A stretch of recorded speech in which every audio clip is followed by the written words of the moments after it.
अस्सलाम वालेकुम स्टूडेंट्स, कैसे हैं आप लोग। अच्छा बच्चों, आज हमने natural method of family planning start करना है। ठीक है, लास्ट टाइम में हमने फिजिकल और हार्मोनल मेथड्स पढ़ लिए थे। ठीक है, अब हम नेचुरल मेथड्स पढ़ने जा रहे हैं, जो कि इम्पोर्टेंट नहीं है इतने, लेकिन ये है कि आप लोगों ने याद जरूर करना है, ताकि अगर कुछ आ जाए तो आप लोग उसको अटेम्प्ट कर सको। ठीक है, जो मोस्ट इंपॉर्टेंट थे वो हमने पहले ही स्टडी कर लिए हैं। अच्छा, अब इसमें सबसे पहले नेचुरल मेथड में आता है आपका बेसल बॉडी टेम्परेचर मेथड। उसके बाद कैलेंडर मेथड आता है हमारे पास, और नेक्स्ट हमारे पास आता है सर्वाइकल म्यूकस मेथड और सिम्प्टोथर्मल मेथड। ठीक है, ये चार मेथड हमारे पास जो है ना, ये नेचुरल फैमिली प्लानिंग के अंदर आते हैं। ठीक है, कि हम नेचुरली किस तरह से फैमिली प्लानिंग करेंगे। तो सबसे पहले हमारे पास बेसल बॉडी टेम्परेचर मेथड है। अब ये बेसिकली क्या करता है कि हम बॉडी टेम्परेचर के अकॉर्डिंग जो है ना, जब हमारा बॉडी टेम्परेचर इंक्रीज हो रहा होता है ना, तो उसका मतलब ये होता है कि ओव्यूलेशन हो चुकी है। ठीक है, अब जब ओव्यूलेशन हो चुकी है, ओव्यूलेशन जो है वो मेंस्ट्रुअल पीरियड से 14 दिन पहले हो जाती होती है। ठीक है, ये बात आपने याद रखनी है कि ओव्यूलेशन कब होती है, 14 डेज बिफोर ही आपके मेंस्ट्रुअल पीरियड से, जो आपका नेक्स्ट मेंस्ट्रुअल पीरियड आएगा ना, उससे पहले 14 दिन पहले आपकी मेंस्ट्रुएशन हो जाती है। ठीक है, ओवम रिलीज हो जाता है। अब ओवम जो है वो 24 घंटे तक जो है ना वो सर्वाइव कर सकता है। ठीक है, ये देखो, ओवम 24 आवर्स तक सर्वाइव कर सकता है। उसके बाद क्या होगा, वो जब तक कि वो फर्टिलाइज ना हो, ठीक है, तब तक वो सर्वाइव कर सकता है। उसका सर्वाइवल जो मतलब पीरियड होता है वो 24 आवर्स तक ही होता है। अच्छा, अब क्या होता है कि हमने ये देखना है कि ओव्यूलेशन कब होती है। वो हमें पता चल गया कि 14 दिन पहले होती है। ठीक है, मेंस्ट्रुअल पीरियड से। और इसमें क्या होता है कि ओवम जो है वो कब सर्वाइव कर सकता है, 24 आवर्स तक। ये बात आपने याद रखनी है। थर्ड नंबर पे हमने ये बात इसमें याद रखनी है कि इसमें बॉडी टेम्परेचर हमारा कितना इंक्रीज होता है। ठीक है, तो वो होता है हमारे पास 0.3 से 0.5 डिग्री। वो क्यों इंक्रीज होता है, प्रोजेस्टेरोन के इंक्रीज होने की वजह से। ठीक है, प्रोजेस्टेरोन इंक्रीज हो रहा होता है, तो इस वजह से क्या होता है कि आपका जो ओवम है वो सॉरी, आपका जो बॉडी टेम्परेचर है वो इंक्रीज हो रहा होता है, और 0.3 से 0.5 डिग्री इंक्रीज होता है। आपने अपने बॉडी टेम्परेचर को देखते हुए, अगर आपका बॉडी टेम्परेचर इंक्रीज हो रहा है तो इसका मतलब है आपको ओव्यूलेशन हो चुकी है। तो इसमें आपने क्या करना होता है कि आपका ये बिल्कुल मतलब कि आपने इसमें अवॉइड करना होता है सेक्सुअल इंटरकोर्स से, क्योंकि अगर आप इन दिनों में अवॉइड नहीं करेंगे तो क्या होगा कि आपकी फर्टिलाइजेशन हो सकती है, और आप जो है वो कॉन्ट्रासेप्शन जो है आपकी नहीं होगी। ठीक है, तो इसमें हमने ये बहुत ज्यादा हमारा कॉन्शियस पीरियड होता है। इसके दौरान आपने किसी भी किस्म की जो एक्टिविटी है, सेक्सुअल एक्टिविटी, उससे आपने रेस्ट्रिक्शन करनी होती है। ठीक है, रिस्ट्रिक्टेड होते हैं मतलब ये डेज। अच्छा, अब जो प्रोजेस्टेरोन इंक्रीज होता है ना, ये बेसिकली ये 24 घंटे तक आफ्टर ओव्यूलेशन जो है ना, इसका लेवल इंक्रीज ही रहता है। तो इस दौरान आपने बिल्कुल मतलब के सेक्सुअल इंटरकोर्स से अवॉइड करना होता है। अब आपने क्या करना है कि आपने टेम्परेचर को रिकॉर्ड कर लेना होता है। ठीक है, temperature must be recorded each morning before getting out of bed. आपने जब भी बेड से मतलब कि कोई भी चीज, आपने कोई गर्म फूड आपने खाना है कुछ भी, तो आपने अपना बॉडी टेम्परेचर जो है वो मुहैया करते अपना नोट करते रहना है कि मेरा बॉडी का टेम्परेचर कितना है। और जैसे ही आपका 0.3 से 0.5 डिग्री तक भी इंक्रीज हो रहा है, तो इसका मतलब है कि आपको जो है ना ओव्यूलेशन हो चुकी है। अच्छा, अब क्या होता है कि जो ये जो पीरियड होता है ना, ये देखिए मैंने आपको बताया अभी कि ये मैक्सिमम फर्टिलिटी का पीरियड होता है। इसलिए आपने क्या करना होता है कि so the safe days to have sex is 3 days after ovulation. तो अब जब ओव्यूलेशन हो जाती है उसके बाद आप ये कर सकते हो, मतलब सेक्सुअल इंटरकोर्स, और इस दौरान नहीं करोगे। आप क्यों नहीं करोगे, अब वो भी आपने क्या करना है, आपने देखते रहना कि आपका जो बेसल बॉडी टेम्परेचर है, यानी कि आपका बॉडी टेम्परेचर इंक्रीज तो नहीं हो रहा। अच्छा, अब एक तो ये बात आपने याद रखनी है, होप आपको समझ आ गई होगी बेसल बॉडी टेम्परेचर की। उसके बाद सेकंड मेथड है हमारे पास कैलेंडर मेथड। कैलेंडर मेथड जो होता है ना, बेसिकली इसमें हम देखते हैं अपना मेंस्ट्रुअल साइकिल हमारा कितना है, वो उस पर डिपेंड करता है। उसको देखते हुए हमने अपना मतलब कि कॉन्ट्रासेप्शन करनी होती है। ठीक है, अब क्या होता है कि इसमें जो शॉर्टेस्ट साइकिल होता है वो 18 दिनों का होता है। ठीक है, और जो लॉन्गेस्ट साइकिल होता है वो 10 डेज का होता है। ठीक है, ये बात आपने बस वैसे एमसीक्यूज के लिए याद रखनी है। इसको आपने बहुत गहराई में, जिसे कहते हैं कि डेप्थ में समझना नहीं है, बस जस्ट एमसीक्यूज के लिए याद रखें कि जो कैलेंडर मेथड है, इससे हम क्या करते हैं कि अपना फर्टिलिटी पीरियड काउंट करते हैं कि कब फर्टाइल हुई है वुमेन, कब उसका ओवम रिलीज हुआ है। वो शॉर्टेस्ट साइकिल जो होता है वो 18 डेज का होता है, लॉन्गेस्ट जो होता है वो 10 डेज का होता है। ठीक है, फॉर एग्जाम्पल उन्होंने कहा है कि अगर एक वुमेन है, उसका मतलब जो साइकिल है वो 25 से 31 दिनों तक का है, ठीक है। इसमें वेरी कर रहा है वो, मतलब 25 डेज का भी हो सकता है, 31 डेज का भी हो सकता है। तो इसलिए क्या होगा कि उसका जो फर्टिलिटी पीरियड होता है वो 8 से लेके 21 दिन तक का होगा, ठीक है। इसमें से हम लोग जब हम लोग मतलब कि 26 में से हम लोग 18 माइनस कर देंगे, क्योंकि हमने बताया ना ऊपर की शॉर्टेस्ट साइकिल 18 दिनों का होता है और लॉन्गेस्ट 10 डेज का होता है। तो अगर इसमें लॉन्गेस्ट जो है वो हमारे पास 31 है, तो 31 में से हम 10 डेज को माइनस करेंगे, ठीक है। जब हम लोग, तो हमारे पास जो है वो मेंस्ट्रुअल साइकिल आ जाएगा उसका। और इसी तरह हमने बताया कि शॉर्टेस्ट साइकिल 18 दिनों का होता है, और अगर उसका शॉर्टेस्ट हमारे पास है 25 है या 26 है फर्ज करें, ठीक है। तो 26 में से हम क्या करेंगे, हम लोग 18 डेज जो होते हैं ना वो माइनस कर देंगे, ठीक है। तो इस तरह से हमारे पास क्या होगा कि हम कैलेंडर मेथड के थ्रू जो है ना अपना मेंस्ट्रुअल साइकिल जो है उसकी लेंथ को रिकॉर्ड कर सकते हैं, ठीक है, by recording length of last 12 menstrual cycles. अच्छा, आई होप आपको इसकी भी समझ आ गई होगी। अब नेक्स्ट हम मूव करते हैं इसके एडवांटेजेस की तरफ। अब क्या होता है एडवांटेजेस में, क्या होता है कि ये सिंपल और फ्री ऑफ कॉस्ट आपके पास अवेलेबल होता है, ठीक है। और उसके बाद इसका डिसएडवांटेज क्या होगा, यही है इसका कि फेलियर रेट जो होता है वो नॉट फुली सेफ नहीं होता, ये इसका फेलियर 30% तक फेलियर भी हो सकता है। और ये है कि जो दोनों पार्टनर्स होते हैं उनको सेक्सुअल इंटरकोर्स से अवॉइड करना पड़ता है। ये हमने ऊपर नेचुरल मेथड में बेसल बॉडी टेम्परेचर में भी पढ़ा था कि उन्होंने सेक्सुअल इंटरकोर्स से अब्सटेन करना है, तो इसका ये डिसएडवांटेज आ सकता है, ठीक है। उसके अलावा ये होता है कि पोस्ट जो नेटल पीरियड है उसके लिए भी ये मतलब कि एप्लीकेबल हो सकता है ड्यूरिंग पोस्ट नेटल पीरियड। तो ये भी एक इसका डिसएडवांटेज है। उसके बाद क्या होता है सर्वाइकल म्यूकस मेथड। इसके थ्रू क्या होता है, इसको जो है ना हम लोग बिलिंग ओव्यूलेशन पीरियड भी कहते हैं, ठीक है, सर्वाइकल म्यूकस मेथड को। अब ये जो होता है ना, ये जो हमारे सर्वाइकल म्यूकस की करेक्टरिस्टिक्स जो होती है ना उस पर डिपेंड कर रहा होता है कि वो किस तरह से है, कैसे वो चेंज हो रहा है, ठीक है। उसको हम ऑब्जर्व करते हुए तो हम क्या करेंगे, इसके थ्रू भी हम लोग फर्टिलाइजेशन जो है ना उसको स्टॉप करवा सकते हैं, मतलब के अवॉइड करवा सकते हैं। एंटी कॉन्ट्रासेप्टिव के तौर पर इस मेथड के थ्रू भी हम कॉन्ट्रासेप्शन कर सकते हैं, लेकिन वो डिपेंड कर रहा होता है सर्वाइकल म्यूकस की करेक्टरिस्टिक्स पे, ठीक है। उसके बाद क्या होता है सिम्प्टोथर्मल मेथड।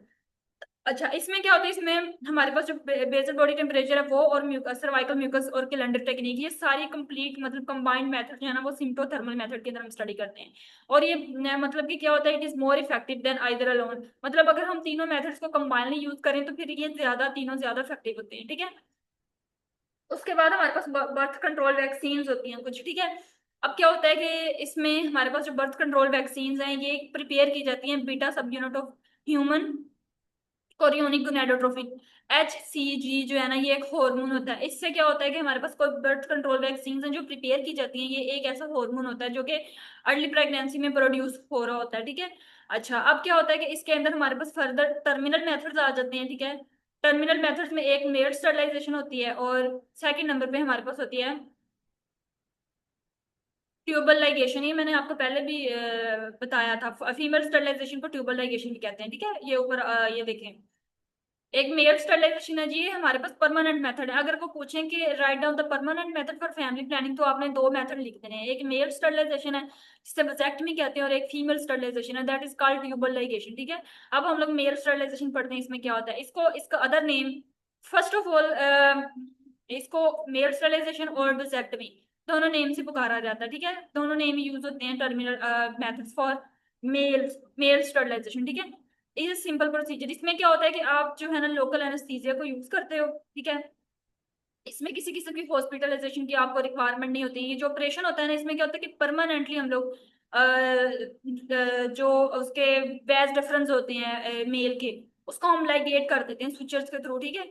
जब हम उसको लाइगेट कर देंगे तो स्पर्म्स ब्लॉक हो जाएंगे, वो बाहर नहीं आएंगे इजैकुलेशन के थ्रू।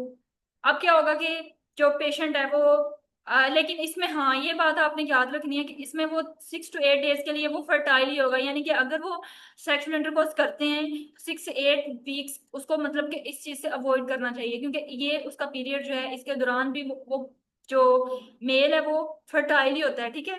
तो आपने क्या आप 30 रेगुलेशन मतलब कि 6 से 8 वीक उसने गुरेज करना है, उसने मतलब सेक्सुअल इंटरकोर्स नहीं करना। अब इसकी कॉम्प्लिकेशन में हमारे पास क्या आता है, सबसे पहले तो ऑपरेटिव, मैंने बताया था कि लोकल एनेस्थीसिया की यूज करते हैं हम लोग, इसमें हॉस्पिटलाइजेशन की जरूरत नहीं होती, लेकिन ऑपरेटिव के अंदर आपको पेन, हीमाटोमा, लोकल इन्फेक्शन के चांसेस होते हैं, ठीक है। अब स्पर्म ग्रेनुलोमा, इसके कॉम्प्लिकेशन में आता है स्पर्म ग्रेनुलोमा। इसका मतलब क्या होता है कि स्पर्म लीक हो सकते हैं। अब आपने स्विचेस के थ्रू उसको मतलब वो कर दिया, लाइगेट कर दिया, लेकिन वो फिर भी अपनी साइड से क्या हो गया, वो लाइगेट हो सकते, मतलब कि लीक हो सकते हैं स्पर्म वहां से, ठीक है। Can form at the side where vas deferens is tied off, ठीक है। तो इसलिए क्या होता है कि these small lumps can cause no, लेकिन इससे कोई प्रॉब्लम क्रिएट नहीं होती, लेकिन वहां से स्पर्म्स लीक हो सकते हैं। तो इससे क्या होता है कि कॉम्प्लिकेशन में ये बात चली जाती है कि मतलब कि स्पर्म्स जब लीक होंगे वहां से, तो फिर क्या होगा कि एंटी फर्टिलिटी इफेक्ट आएगा हमारे पास। उसके बाद आता है हमारे पास स्पॉन्टेनियस रीकैनलाइजेशन। स्पॉन्टेनियस रीकैनलाइजेशन भी एक कॉम्प्लिकेशन है। इसमें हम लोग कैनलाइज कर देंगे, मतलब कि वही स्पर्म को रोकने के लिए हम लोग एक टेक्निक जो है ना वो कैनलाइजेशन यूज करते हैं। ऑटो इम्यून में क्या होता है कि नॉर्मली 5% जो होते हैं ना, वो पर्सन ऐसे होते हैं जो ना एंटीबॉडीज बना लेते हैं, ठीक है, स्पर्म्स के against. 5%, normally 5% people have antibodies against own sperms. अब क्या होता है इन वैजेक्टोमाइज, मतलब जिसे हमने वैजेक्टोमी जिसकी की हुई है पर्सन में, उसमें क्या होता है कि कुछ परसेंटेज में जो है ना इसकी वैल्यू हमारे पास होती है। मतलब कि परसेंटेज एग्जैक्ट नहीं है, लेकिन ये है कि कुछ ऑटो इम्यून, मतलब कि कुछ ऐसे पर्सन जो जो व्यक्ति जिसे हमने वैजेक्टोमी की हुई है ना जिस पर्सन की, उसमें भी चांसेस हैं कि उसकी एंटीबॉडीज बन सकती हैं अगेंस्ट देयर ओन स्पर्म्स। अब नॉर्मली 2% एंटीबॉडीज जो होती है ना वो अगेंस्ट उनके प्रेजेंट होती हैं। तो बस ये जस्ट आप लोग इसके नेम्स ही याद कर लेना कॉम्प्लिकेशन में कि इसकी ऑपरेटिव कॉम्प्लिकेशन है, स्पर्म ग्रेन्युलोमा बन सकता है, स्पॉन्टेनियस रीकैनालाइजेशन हो सकती है, ऑटो इम्यून मतलब एंटीबॉडीज बन सकती हैं, और इसके अलावा कंजेशन हो सकती है, मतलब स्पर्म्स जो होते हैं वो वजेक्टमी के बाद भी प्रोड्यूस हो रहे होते हैं और वो एपिडिडमिस के अंदर क्या होते हैं, बिल्डअप होते हैं और टेस्टिकल्स के अंदर, और उसकी वजह से क्या होगी कि वहां पे इन्फ्लेमेशन क्रिएट हो सकती है। बस सिंपल ये इसकी मतलब कि क्या होगी, हमारे पास कॉम्प्लिकेशन है। अब हमने आगे नेक्स्ट इसके कॉम्प्लिकेशन जो है ना, उसमें इसकी पोस्ट ऑप एडवाइसेस हमने पढ़नी है। मतलब कॉम्प्लिकेशन हमारे बेसिकली यही हैं, चार ही हैं जो हमने पढ़ ली हैं। अब पोस्ट ऑप एडवाइसेस में हम उसे बताएंगे कि आप कॉन्ट्रासेप्टिव यूज कर सकते हो, ठीक है, अंटिल एज स्पर्मिया, यहाँ तक स्पर्म्स आके प्रोड्यूस ही ना हो। उसके अलावा क्या है कि आप 24 आवर्स अवॉइड करें बाथ लेने से। स्क्रोटल स्पोर्ट आप वियर कर सकते हो, ठीक है, उस साइड को आप क्लीन रखोगे जहाँ पे वेक्टमी हुई हुई है। उसके अलावा आप उसको मतलब कि अवॉइड करोगे साइकिलिंग और वेट लिफ्टिंग से 15 दिन तक। और स्टिचेस जो है ना वो 5th डे पे आपने क्या करना है, रिमूव करवा देने हैं। ये एमसीक्यूज के लिए आपने मतलब के ना वो कर लेना है अंडरलाइन, ठीक है, ताकि आपको इसकी क्लियरेंस हो जाए। उसके बाद हमारे पास आगे आ जाता है फीमेल स्टरलाइजेशन, जिसे ट्यूबल लाइगेशन कहते हैं। इसमें क्या होता है बेसिकली कि ये भी लोकल एनेस्थीसिया के अंदर ही हम करते हैं। ये फीमेल के लिए यूज होता है, और ये मैंने आपको बताया कि परमानेंट मेथड होते हैं फैमिली प्लानिंग के, जिसे टर्मिनल मेथड्स ऑफ स्टरलाइजेशन कहते हैं, ठीक है। अब क्या होता है इसमें फेलोपियन ट्यूब्स जो होती है ना उसको हम लाइगेट कर देंगे, मतलब कि जोड़ देंगे एक दूसरे के साथ, ताकि ओवम जो है ना वो वहां से रिलीज ही ना हो, वो यूट्रस तक ना पहुंचे और फर्टिलाइजेशन ना हो, ठीक है। अब ये जो मेथड्स होते हैं ये भी उन मदर्स को हम एडवाइस करते हैं जिन्होंने अपनी फैमिली कंप्लीट कर ली होती है। मैंने बताया कि परमानेंट मेथड होता है ये फैमिली प्लानिंग का। कॉम्प्लिकेशन इसकी क्या कहूंगी कि वहां पे इन्फेक्शन हो सकती है, हीमाटोमा हो सकता है, एनेस्थीसिया की कॉम्प्लिकेशन हो सकती है, हेमरेज हो सकता है वहां पे, ठीक है। उसके बाद ऑपरेटिव टेक्निक्स क्या है, इसमें हम ऑपरेशन किस तरह कर सकते हैं, या तो हम लोग मिनी लेप्रोटमी कर सकते हैं, मतलब छोटा ऑपरेशन करेंगे, लेप्रोटमी कर सकते हैं, ठीक है। उसके अलावा लेप्रोस्कोपी टेक्निक यूज कर सकते हैं, और उसके अलावा कोलपोस्कोपी। ये जस्ट आपने नेम्स रीड करने हैं, इसके डिटेल नहीं आपने बिल्कुल भी मतलब करने ना ही आपको जरूरत है। It's not much important. उसके बाद हमारे पास आता है health aspect of family planning. ये जस्ट आपने रीड करना है, ठीक है, ये इम्पोर्टेंट नहीं है बिल्कुल भी। इसमें हमारे पास क्या है कि कौन से ऐसे हेल्थ एस्पेक्ट होते हैं जो हमने फैमिली प्लानिंग में बताने होते हैं, फैमिली प्लानिंग में ग्रुप्स को बताने होते हैं।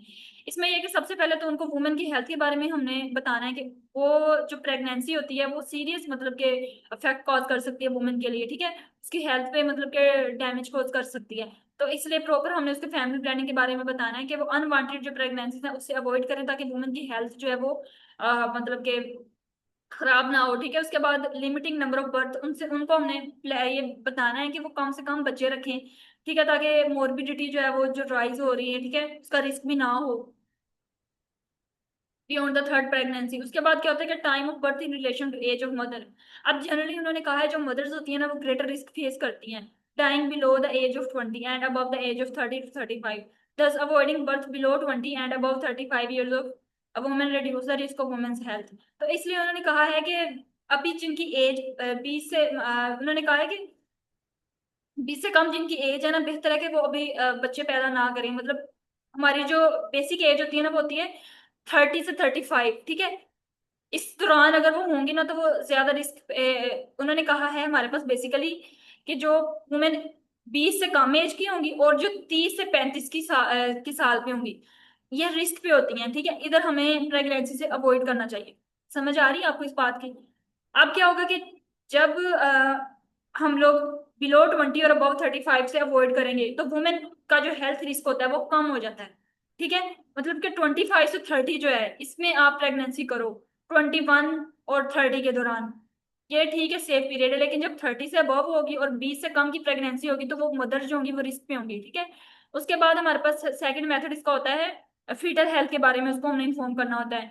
इसमें क्या होता है कि कंजेनिटल एनोमलीज आ रही होती हैं, जैसे डाउन सिंड्रोम हो सकता है फीटल को, तो इस तरह से जो एनोमलीज होती हैं इनको अवॉइड करने के लिए प्रॉपर, मतलब कि मदर्स की एज के अकॉर्डिंग इसको, इन एनोमलीज को हम कैसे अवॉइड कर सकते हैं? इनको हम अवॉइड करते हैं मतलब कि उसको प्रॉपर बताएंगे कि कितनी मदर की एज होनी चाहिए और कितना आपने अ, बच्चों के दरमियान वक्फा रखना है, ठीक है, ताकि फीटल हेल्थ जो है वो इम्प्रूव हो।